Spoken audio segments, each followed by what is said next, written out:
que acabamos de fazer foi uma contagem regressiva. E para isso, utilizamos números. Números? Mas o que são números? Você sabe por que os números surgiram? E como isso aconteceu?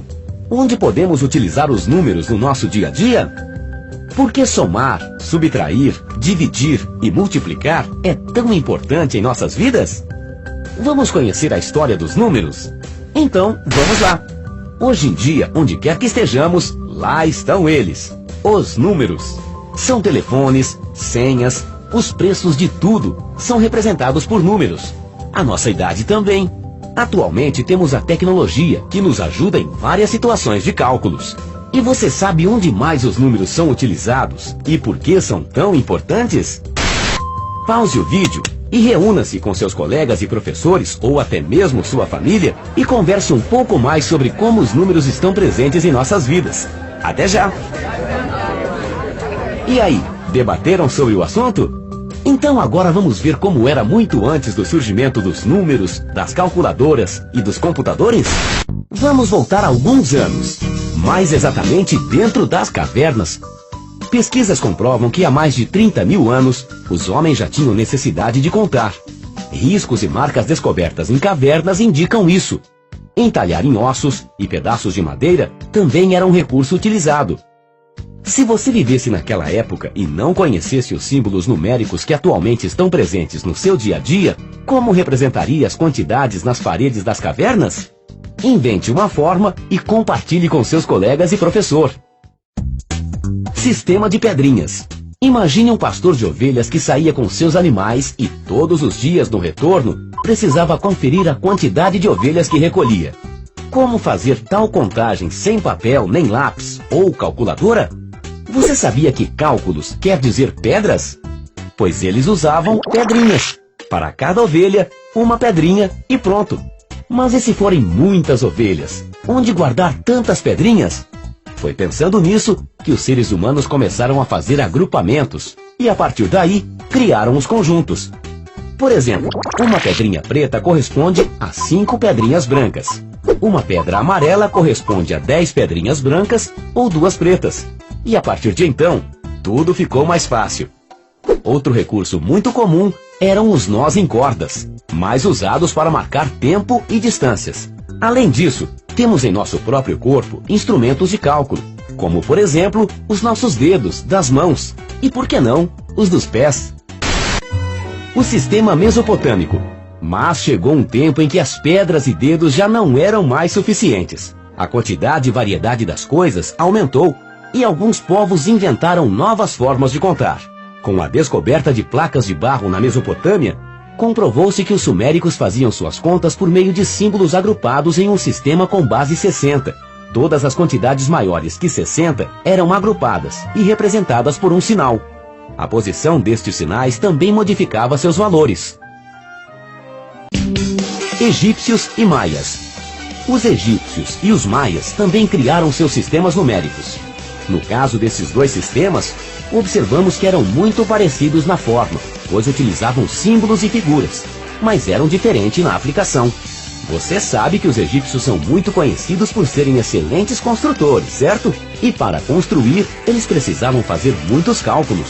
O sistema egípcio era formado por 7 números-chave: 1, 10, 100, 1000, 10.000, 100.000, 1 milhão. Cada um era representado por um símbolo. Assim, eles faziam suas contas. Então vamos parar um momento e colocar nossas cabeças para pensar.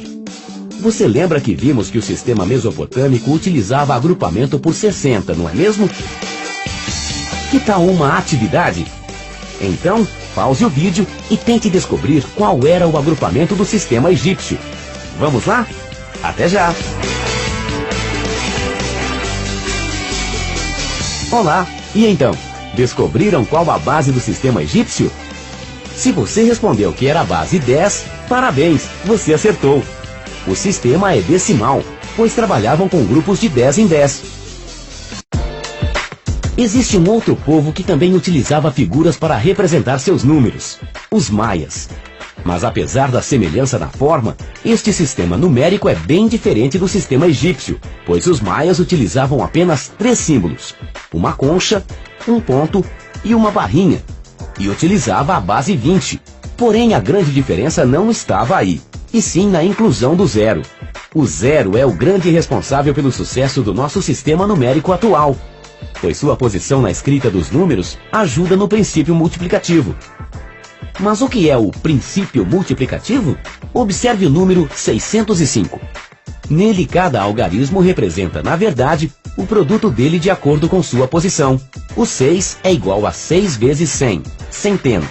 O 0 é igual a 0 vezes 10, dezena. E o 5 é igual a 5 vezes 1, unidade. Entendeu?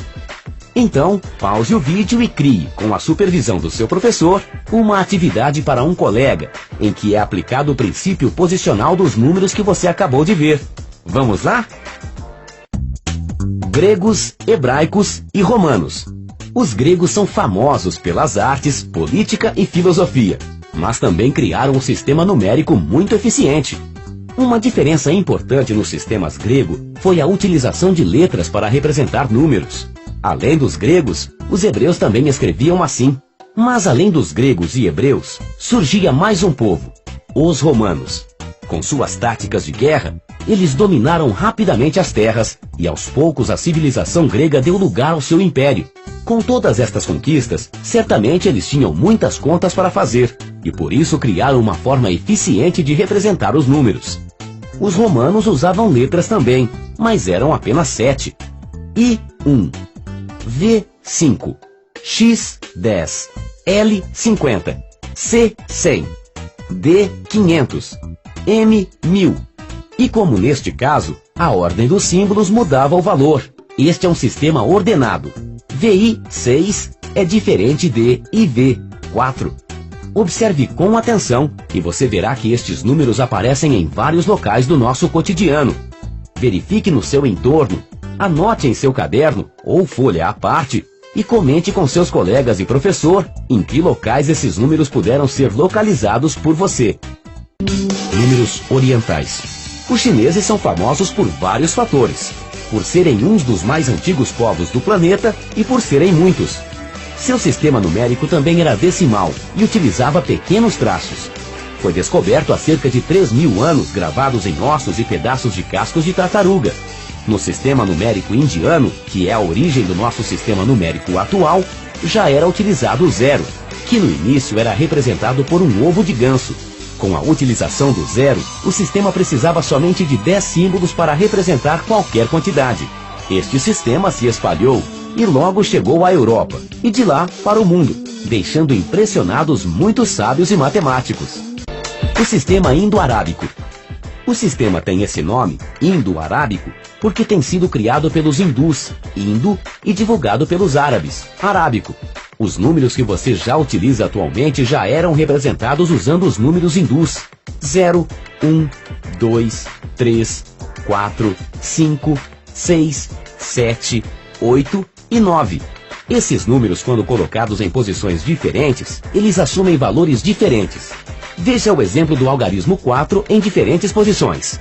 No número 456, sabemos que o 4 vale 400, 4 vezes 100. Já no número 342, sabemos que o 4 vale 4 vezes 10, igual 40. No número 1004, o 4 vale 4 vezes 1, igual 4. Além de ser mais fácil por possuir uma quantidade pequena de símbolos, o sistema indiano permite calcular rapidamente.